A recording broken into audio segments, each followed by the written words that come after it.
Yo, what it do, y'all? It's your boy Kenny coming at y'all with a quick and straight to the point video. We're talking about the big announcement of the new official DC Slate Chapter 1 Gods and Monsters announced today by the two new CEOs of DC Films, the DC Universe, Peter Safran, and of course, the great James Gunn. They made their official announcement today. We got 9 projects in the works coming straight through, and we're going to get right into those right now. But before we do, let's break it all down and let's get into this bad boy.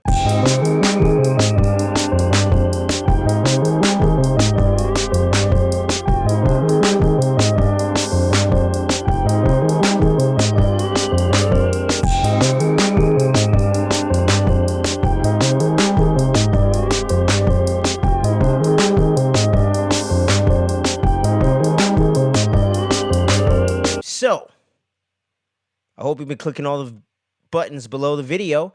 Let's get into this damn thing, man. And we're going to be starting out with the first official project, probably going to be coming out next year in 2024 sometime, I believe, is going to be Creature Commandos, an animated series that is completely written solely by James Gunn.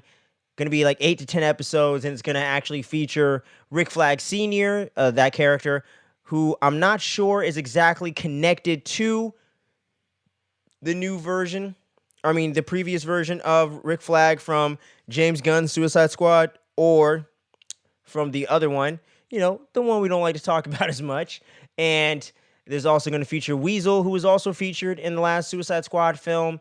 And it's going to have a bunch of new characters, like some of the classic Universal monsters and stuff like that, like Bride of Frankenstein and other creatures like that. And it's going to be an animated series. Not sure exactly what the tone is going to be, but seeing that it's written solely by James Gunn and is a big project that him and Peter Safran directly developed and wrote and put together, I'm pretty sure it's going to have quite a bit of humor in there. It's going to have some zaniness to it, definitely some dark humor, and hopefully kind of pushes that PG-13 R-rated vibe a little bit, you know what I'm saying? Kind of mix it up a little bit, get a little more edgy. So we're going to see where that goes, and that's going to be the first official new project of the DC Slate, Chapter 1, Gods and Monsters. We're going to keep this thing rolling along, and this one is a little bit confusing how it's going to exactly tie in with the new and old established canon, but I'm talking about the Waller series that was long rumored to be in the works for the last couple years, especially after Season 1 of Peacemaker last January.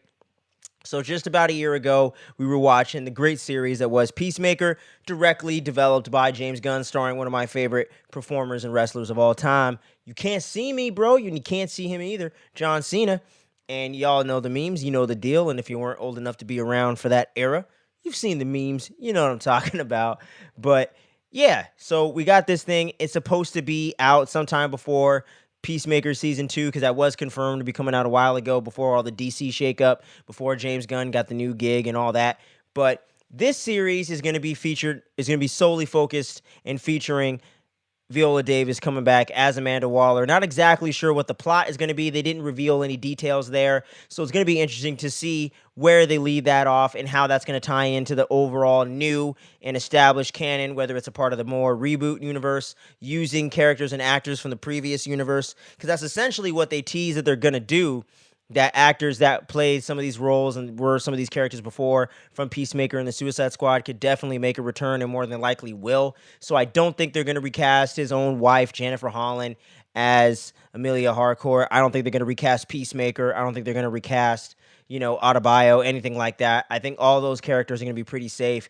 Anyone that was in the Suicide Squad films, Ratcatcher, all that stuff. I think those characters are going to be potentially safe to have the same actors.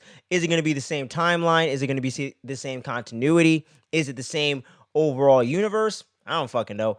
But it's still going to be interesting to see where that leads us. I love Viola Davis. She is one of the most talented performers working today and of all time, in my personal opinion. So can't wait to see what they're going to do with that. Not necessarily my most anticipated thing that they announced by a long shot, really, but I'm definitely interested in it. I definitely believe in it. And with James Gunn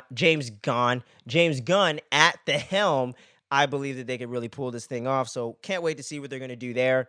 And then we move into the first official film of the new DC universe, because those last two were TV series, including Waller, of course. This is the first official film coming July 11th, 2025. Feels like a lifetime away, but before you know it, I'll be sitting here in front of y'all doing a spoiler review for that thing. And I'm talking about Superman Legacy, the next official Superman live action flick written by James Gunn. Going to be in development, potentially could be directed by him as well. Apparently, Peter Safran wants to get his boy up in that director's chair, but James Gunn might seem a little hesitant. I don't know if he's the perfect choice to direct and or write a Superman film, but I love his filmography. I'm always open to a James Gunn project. I always do believe that he could pull things off. Superman just seems a little bit more.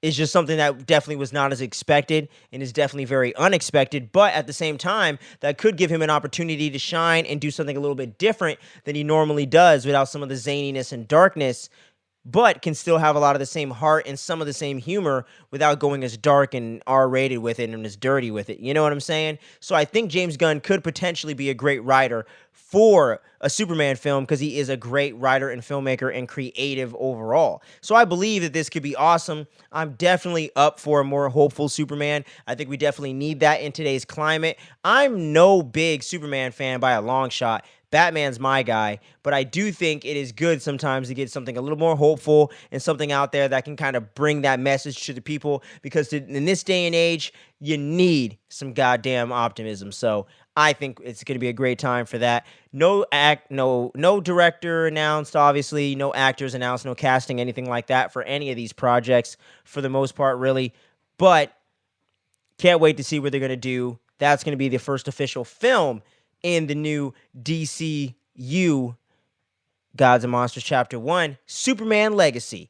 And then we're going to move into the next project, which is going to be something that I am highly anticipating, and I'm so happy to hear that they announced this so they can finally get this side of the DC universe straight. And I'm talking about the Green Lanterns, of course, in an HBO Max, I would assume, Helm series, man. It's going to be a Green Lantern series titled Lanterns, about two of the most popular Green Lanterns of all time, and I'm talking about John Stewart and Hal Jordan investigating a case that ties into the overall narrative of the new DCU and will tie into the films as well as the TV shows and all that, a la Thanos, Kang the Conqueror type shit setup. Who knows what's going to go down exactly, but it's going to be mostly set on Earth. That's going to be the precinct. It's going to be a little bit of a true detective vibe, apparently, and I have not watched those entire those seasons or anything, but I've seen clips. I'm aware of the tone. I'm aware of the vibe, and I like a good detective story. For those of you that don't know, I love me some Batman,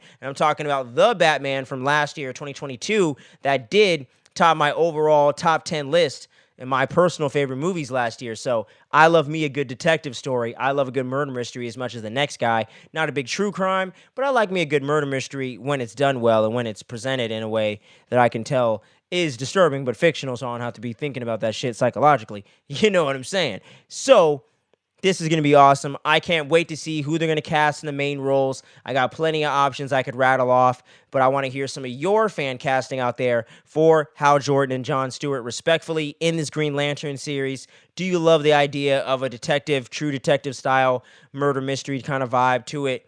Or do you think they're going in a weird direction and you don't dig that vibe? Let me know in the comments below.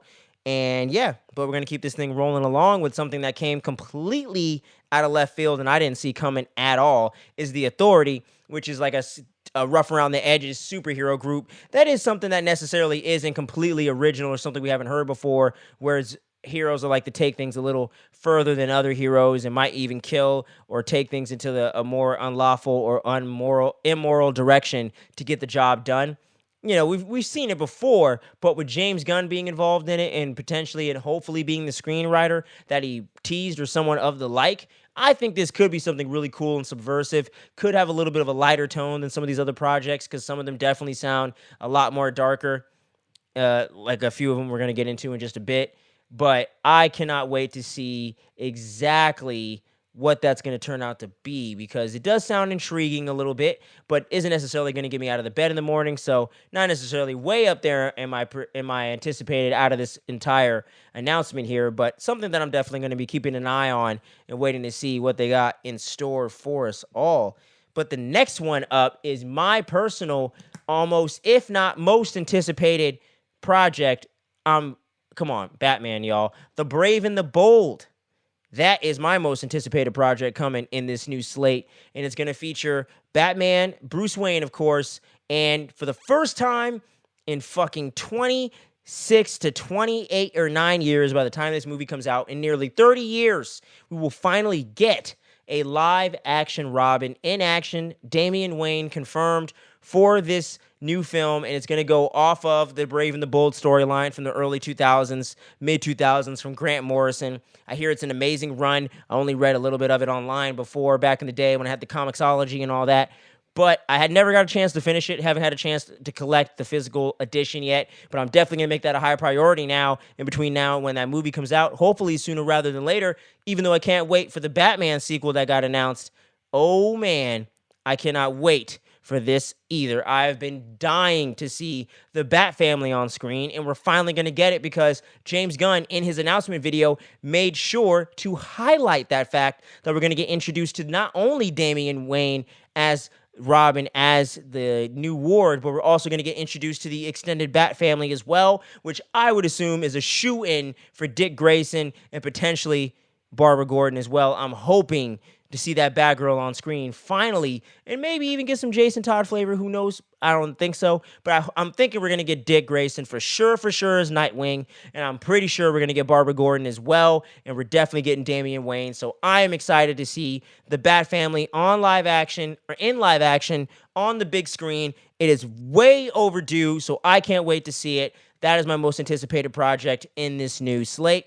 But moving right along here, we're going to be getting into Supergirl, the Woman of Tomorrow. I don't know really much about this run that just happened recently that they're basing this off of, but it really gets James Gunn excited. He's hyped about it. It apparently has a darker take, and it definitely takes things in a bit of a different direction than Supergirl is normally known for. So I think that's going to be something interesting and intriguing for sure. No writers or anything announced. We don't even know when this is coming out, but I would assume sometime between 2026, 2027, sometime after we've gotten the new Superman Legacy film. So hopefully it comes after The Brave and the Bold, because I need that ASAP. You know what I'm saying? I need that ASAP. But overall, cannot wait to see what they got in store for Supergirl as well. Not a huge Supergirl fan, admittedly, but I'm always open to it. I did check out some of the TV series, and I like Melissa Benoist as the character. I like some of the elements of the show. But overall, wasn't necessarily my cup of tea in general, so I'm going to be much more intrigued to see what James Gunn and the new creative team over there, the DC Universe and the DC films, can actually cook up with more of a plan and more of a real writer's room, really crafting things out. So let's hope they can keep it together and get all the way there and get this Supergirl movie off the ground that they've been talking about forever now, because I feel like we finally deserve to get a good Supergirl movie after that terrible one from the mid-'80s. So let's make it happen, DC. I believe in you, James Gunn. Let's run it. So moving on from there, we're going to be getting into some of the last couple of them here, and I'm talking about Paradise Lost, which is going to be a Themyscira-based series, which is going to have a la Game of Thrones flavor that they always have to throw out when a prequel or anything medieval-esque or fantasy-esque is going to come out, but it's going to be all about Themyscira and the Amazons as a prequel to anything that has to do with Deanna Prince, a.k.a. Wonder Woman herself, way before she's born, and has all this political intrigue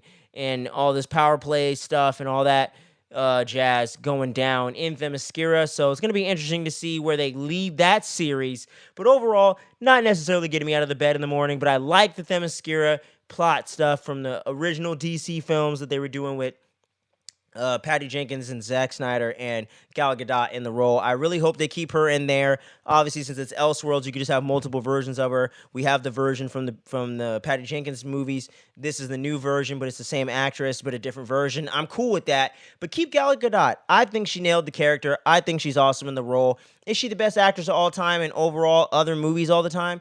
No, but I do think this is her character. This is the character she was meant to play. This is the character she's born to play, and I think this is the character that she plays so well and just knows inside and out at this point. And even though Wonder Woman 84 wasn't the dopest sequel in the world, I've seen much worse.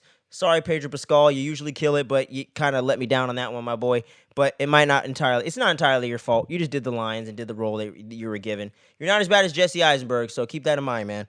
But had to put that in there. Paradise Lost coming in here. Can't wait to see what it's going to be, but not necessarily my most anticipated or anything. And the last two projects are definitely some fun ones. Another TV series coming up on HBO Max, I'm sure, is going to be Booster Gold. And I've heard a lot of things about this character over the years. They've been trying to get him off the ground as well for a while, but I think James Gunn and Peter Safran are the right type of creatives to be involved in that. I really hope James Gunn is really directing or writing or doing something with this one in particular. It's like this one, The Authority, and what was the other one? And yeah, and Swamp Thing potentially too, which we'll get into in a second.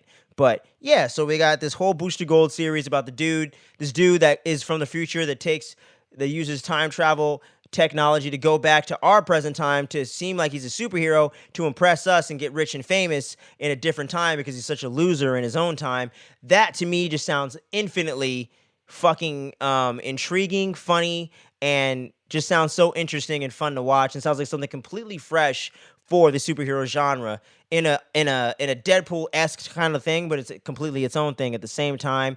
And time travel is always one of my favorite elements in movies or TV shows, so I am definitely very interested and actually somewhat excited about this one. I haven't read any Booster Gold. I've only seen him in like some of the DC animated films or a little bit in Justice League and stuff like that, animated series. But overall, he's always seemed like a really fun character, a very fresh and unique character in the overall superhero genre, comic book movies and TV shows, if you will. So definitely very interested to see that. And we're going to end this thing out with the very last announcement, and I think the movie that's the furthest away, and that is Swamp Thing. That's going to be coming out, and apparently it's going to have a little bit of a horror vibe to it as well, and it's going to have its own standalone nature, but still fits into the overall DC universe and the overall Chapter 1 Gods and Monsters, i.e. this being the monster. And I hope they do double down on the horror elements, make it graphic, make it gory, and actually go for it. And do what Werewolf by Night did over there at the MCU, but take it even further and get R-rated with that shit. Get the Riddler freaking torso trap. I want some scary shit. You know what I'm saying? I want them to go there. And James Gunn did recently say, even after he put out the initial announcement, that there will be projects that are PG-13 and R-rated, and they're going to go into both things. Whether that's Elseworlds and the new banner that's going to have all the Joaquin Phoenix, the Matt Reeves Batman stuff, and the Penguin, and the other series they got going on there, and anything potentially from the previous DC EU, and anything else in between, or anything else new they want to develop outside of the main canon can be under that Elseworlds banner. So I'm really, really hoping they can pull it all together and pull this in there and make this fresh and make it original and just make it scary and make Swamp Thing good. They've tried it so many times already. Let's fucking nail it. I'm not a big Swamp Thing fan from the comics, but I know there's potential there, and I just want to see him get it right, because they've just fucked up so many times already. They just had Derek Mears play it in a show that they canceled after the first freaking episode. I'm sure if the writing and the rest of the episode was good, Derek Mears was going to be a standout regardless. So that was a really big letdown, but overall, I am super excited about these series and movies and all these announcements. My top three most anticipated things, I guess, out of this list is going to be Superman Legacy, surprisingly. The Brave and the Bold The Brave and the Bold at number 1, Superman Legacy at number 2, Green Lanterns at number 3. Those are my most anticipated announcements so far in there. And Booster Gold and Swamp Thing are definitely coming in as honorable mentions. I'm definitely very intrigued by those. The rest of them, I could take them or leave them, but I'm definitely open to the ideas, and I'm just so happy to see that they have a plan, that they have thought out, and hopefully James Gunn and Peter Safran nail it, get it right out the bat, and can renew their contracts and keep it going and become the new Kevin Feige, the new freaking, Pablo Hidalgo, the new freaking, Jon Favreau and Dave Filoni, to become the new figureheads of DCU, steer the ship, make the DC universe awesome. DC and Marvel both thriving. That is what us comic book fans need out there. I want to hear from y'all in the comments. Let me know which one of these announcements is your most anticipated. What do you not care about? Are you as confused as I am about Waller and some of the other tie-ins? Is Blue Beetle played by Jolo Mataduena? Is he going to meet up with the new Booster Gold? I don't know. Is Aquaman going to become Lobo? Is Aquaman 2 going to tie in? Or any of these movies this year going to tie in? The Flash? That is just a clusterfuck of questions. Cannot wait to see how this all is going to pan out. Let me know what you think about it down in those comments below. Let's get into it. Let's geek out. Let's get into all that stuff. We got a lot more content coming at y'all, hot and heavy from Marvel and all over the multiverse fandom, horror stuff, all kinds of stuff coming at y'all hot and heavy this week. Make sure you stay tuned. Don't miss any of it. Click all the buttons below. I'll catch you on the flip side, y'all. Peace.